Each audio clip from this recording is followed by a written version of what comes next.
मेरे सुल्तान, अपनी बात जल्दी बयान कीजिए और जाइए यहां से। हम मसरूफ हैं इस वक्त। हो सकता है मेहमद पाशा में पेशा वराना काबिलियत की कमी हो सकता है हुकूमती उमूर में कोताही हो जाती हो, लेकिन आप भी जानते हैं वो गद्दारी कभी नहीं कर सकते आपसे। उन पर हमने इल्जाम नहीं लगाया, ये आप जानती हैं। अब्दुल कादिर ने नाम लिया उनका। अब्दुल कादिर से गलती भी हो सकती है। क्या सिर्फ एक बच्चे की गवाही पर आप एक पाशा को गद्दार करार दे देंगे?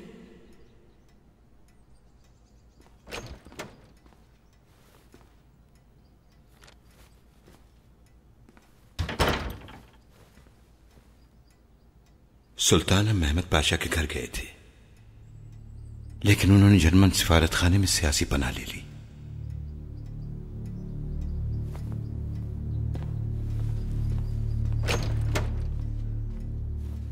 क्या आपके भाई को मुजरिम समझने के लिए उनकी यह हरकत काफी नहीं है?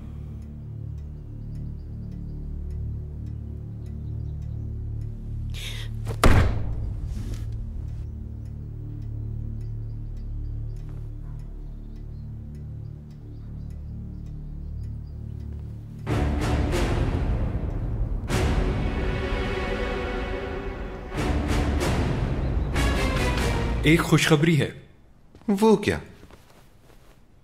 एक शैतान ने शहजादे को पट्टी पढ़ाई और उसने जाकर सारी कहानी सुल्तान को सुना दी। ओह, शर्म करो सबाहद्दीन, अजीम महमूद पाशा को शैतान कह रहे हो?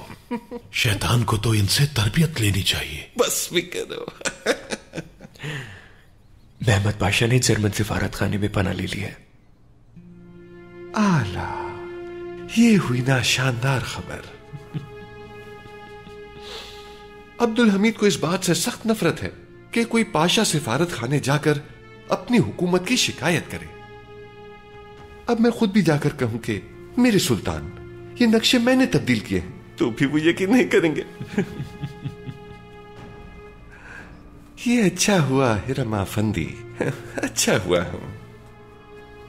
अब अगली चाल है कि तुम भी जर्मन सिफारत खाने जाओगे और सियासी पनाह मांगोगे।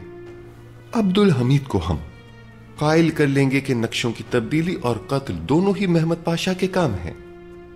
जब तुम भी सिफारत खाने पनाह लेने जाओगे तो जानते हो इसका मतलब क्या होगा?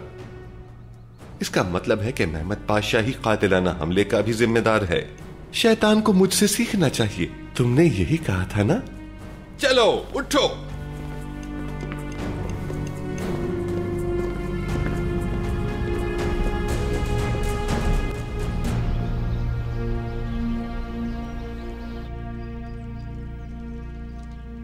अब्दुल कादिर, हमारी तरफ देखिए, हम आपकी वालिदा हैं।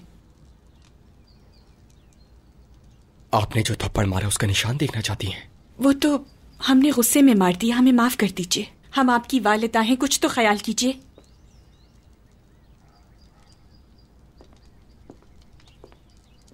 हमें ख्याल ना होता तो इस थप्पड़ का हम सुल्तान को बता देते।